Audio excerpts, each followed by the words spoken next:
स्वागत है आप सभी का यूपी न्यूज 25 पर। तो चलिए नजर डालते हैं आज की ताजा खबरों पर। यूपी की सियासत में नई पीढ़ी की सक्रियता, बिहार ने दिया राजनीतिक संदेश।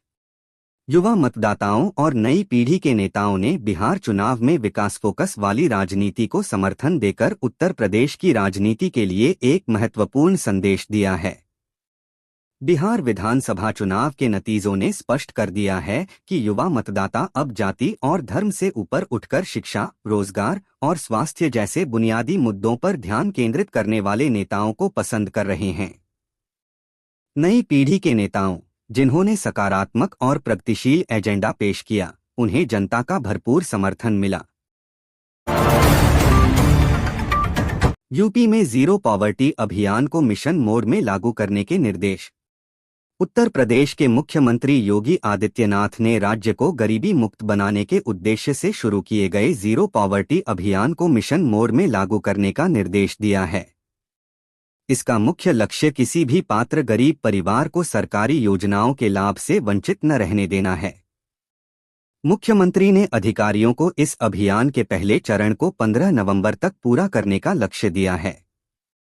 इस चरण में राशन कार्ड, पेंशन और आवास योजना जैसी 7 प्राथमिकता वाली योजनाओं का लाभ लाभार्थियों तक पहुंचाना सुनिश्चित किया जा रहा है। सोनभद्र में योगी की समीक्षा, कानून व्यवस्था और विकास पर जोर। उत्तर प्रदेश के मुख्यमंत्री योगी आदित्यनाथ ने सोनभद्र के अपने 2 घंटे के संक्षिप्त दौरे के दौरान स्थानीय अधिकारियों को कानून व्यवस्था और विकास कार्यों की गहन समीक्षा करने के निर्देश दिए। मुख्यमंत्री ने इस दौरान स्थानीय अफसरों के साथ सीधे संवाद किया। उन्होंने अधिकारियों से स्पष्ट कहा कि जिले में शांति और सुशासन सुनिश्चित किया जाए। कानून व्यवस्था बनाए रखने में किसी भी तरह की ढिलाई बर्दाश्त नहीं की जाएगी। बिहार जीत के बाद यूपी पंचायत चुनाव पर बीजेपी की नजर। बिहार विधानसभा चुनावों में मिली सफलता के बाद भारतीय जनता पार्टी बीजेपी ने अब उत्तर प्रदेश के आगामी त्रिस्तरीय पंचायत चुनावों को अपनी रणनीतिक तैयारी का हिस्सा मान लिया है। पार्टी इन चुनावों को 2027 में होने वाले महत्वपूर्ण विधानसभा चुनावों का सेमीफाइनल मानकर चल रही है। बीजेपी का मानना है कि पंचायत चुनावों का परिणाम राज्य की ग्रामीण राजनीति पर उसकी पकड़ और विधानसभा चुनावों के लिए ज़मीनी माहौल बनाने में महत्वपूर्ण भूमिका निभाएगा। पार्टी ने इसके लिए पूर्व तैयारी का मंत्र दिया है और गांव-गांव संगठन को सक्रिय करने पर जोर दे रही है। सोनभद्र में 548 करोड़ की विकास परियोजनाओं का शिलान्यास। उत्तर प्रदेश के मुख्यमंत्री योगी आदित्यनाथ ने सोनभद्र को 548 करोड़ रुपए की विकास परियोजनाओं का तोहफा दिया है। जनजातीय भागीदारी उत्सव के अवसर पर मुख्यमंत्री ने 432 परियोजनाओं का शिलान्यास किया। इन परियोजनाओं की कुल अनुमानित लागत 548 करोड़ रुपए है, जो सोनभद्र के विकास को नई गति प्रदान करेगी। इस अवसर पर मुख्यमंत्री ने कहा कि ये परियोजनाएं सोनभद्र में शिक्षा, स्वास्थ्य, सड़क और अन्य बुनियादी सुविधाओं को मजबूत करेंगी, जिससे यहाँ के जनजातीय समुदायों और अन्य निवासियों को सीधा लाभ मिलेगा। यूपी भाजपा में संगठनात्मक और कैबिनेट बदलाव की तैयारी। बिहार विधानसभा चुनाव के नतीजों के बाद उत्तर प्रदेश में भारतीय जनता पार्टी भाजपा अपने संगठनात्मक ढांचे और कैबिनेट स्ट्रक्चर में बड़े बदलाव की तैयारी कर रही है। इन बदलावों का मुख्य उद्देश्य 2027 के विधानसभा चुनावों के लिए पार्टी को जमीनी स्तर पर और अधिक मजबूत बनाना है। पार्टी सूत्रों के अनुसार संगठन में क्षेत्रीय अध्यक्षों के साथ साथ जिला और मंडल अध्यक्षों को भी बदला जा सकता है। इसके अलावा योगी कैबिनेट में भी फेरबदल की संभावना है, जिसमें कुछ मंत्रियों को संगठन में जगह दी जा सकती है, जबकि नए चेहरों को कैबिनेट में शामिल किया जा सकता है। बिहार चुनाव नतीजों पर अखिलेश यादव का सर पर बड़ा आरोप। बिहार विधानसभा चुनाव के नतीजों में महागठबंधन को मिली करारी हार पर समाजवादी पार्टी एसपी के प्रमुख अखिलेश यादव ने गंभीर प्रतिक्रिया दी है। उन्होंने अपनी पार्टी की ओर से चुनाव परिणाम के लिए विशेष गहन मतदाता सूची पुनरीक्षण सर प्रक्रिया में कथित गड़बड़ी पर सवाल उठाए हैं। यादव ने सोशल मीडिया प्लेटफॉर्म एक्स पर लिखा कि बिहार में जो खेल सर ने किया है वह पश्चिम बंगाल, तमिलनाडु, उत्तर प्रदेश और बाकी जगह पर अब नहीं हो पाएगा, क्योंकि इस चुनावी साजिश का अब भंडाफोड़ हो चुका है।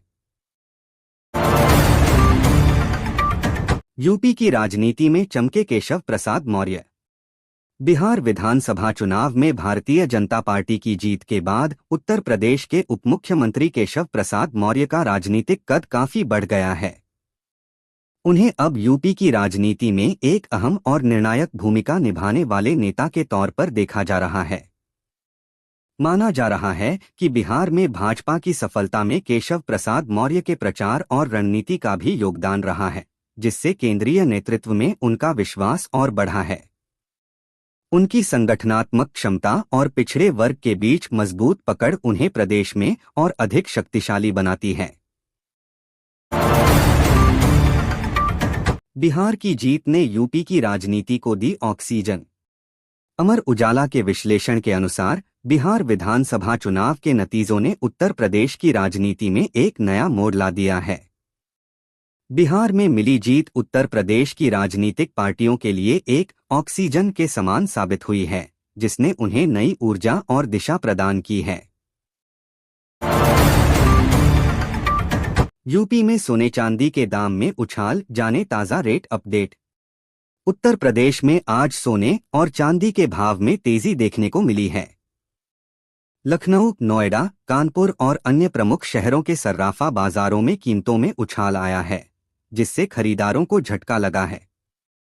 ताज़ा भाव प्रति 10 ग्राम 24 कैरेट सोना 1,24,460 रुपये, 22 कैरेट सोना 1,18,150 रुपये। वहीं चांदी की बात करें तो इसका भाव 1,80,000 रुपये प्रति किलोग्राम दर्ज किया गया है। जिलों में शिक्षक भर्ती प्रक्रिया शुरू, जूनियर हाई स्कूलों में बम्पर मौके। राज्य के शिक्षा मंत्रालय ने विभिन्न जिलों में जूनियर हाई स्कूलों के लिए शिक्षक भर्ती की प्रक्रिया शुरू कर दी है। यह भर्ती प्रक्रिया नियमित प्रारूप रेगुलर फॉर्मेट के तहत आयोजित की जा रही है, जिससे योग्य उम्मीदवारों को सरकारी शिक्षण संस्थानों में स्थायी नौकरी पाने का सुनहरा अवसर मिलेगा। भर्ती के लिए ऑनलाइन आवेदन प्रक्रिया 15 नवंबर से शुरू हो गई है। इच्छुक और योग्य उम्मीदवार आधिकारिक पोर्टल पर जाकर आवेदन कर सकते हैं। प्रधानमंत्री सूर्य घर योजना 2.72 लाख से अधिक छतों पर सोलर क्रांति। प्रधानमंत्री सूर्य घर मुफ्त बिजली योजना देश भर में स्वच्छ ऊर्जा को बढ़ावा देने की दिशा में एक महत्वपूर्ण कदम है। इस पहल के तहत अब तक 2.72 लाख से अधिक आवासीय छतों पर रूफटॉप सोलर प्लांट्स सफलतापूर्वक स्थापित किए जा चुके हैं। यह योजना न केवल परिवारों को मुफ्त बिजली प्रदान करके उनके बिजली बिलों को कम कर रही है, बल्कि यह स्वच्छ ऊर्जा के उपयोग को भी प्रोत्साहित कर रही है। प्रमुख धार्मिक स्थलों पर आधारित निगरानी से सुरक्षा होगी बेहतर। उत्तर प्रदेश के प्रमुख धार्मिक स्थलों पर अब आर्टिफिशियल इंटेलिजेंस (AI) सक्षम निगरानी सिस्टम लागू किया जाएगा। यह पहल भीड़ प्रबंधन, क्राउड मैनेजमेंट और सुरक्षा को बेहतर बनाने के उद्देश्य से की जा रही है। इस योजना के तहत वाराणसी में काशी विश्वनाथ मंदिर, अयोध्या में बन रहे राम मंदिर और गोरखपुर में गोरखनाथ मंदिर जैसे महत्वपूर्ण स्थानों पर आधारित कैमरे लगाए जाएंगे। यूपी में शीतलहर की चेतावनी, ठंड का प्रकोप बढ़ने की आशंका। मौसम विभाग ने उत्तर प्रदेश में 15 और 16 नवंबर को शीतलहर का अलर्ट जारी किया है। यह चेतावनी दर्शाती है कि राज्य के निवासियों को आगामी दिनों में कड़ाके की ठंड का सामना करना पड़ सकता है। जारी बुलेटिन के अनुसार उत्तर प्रदेश के कई हिस्सों में तापमान में गिरावट दर्ज की जाएगी, जिससे ठिठुरन बढ़ेगी और सामान्य जनजीवन प्रभावित हो सकता है। मौसम विभाग ने लोगों से अपील की है कि वे ठंड से बचाव के लिए आवश्यक उपाय करें।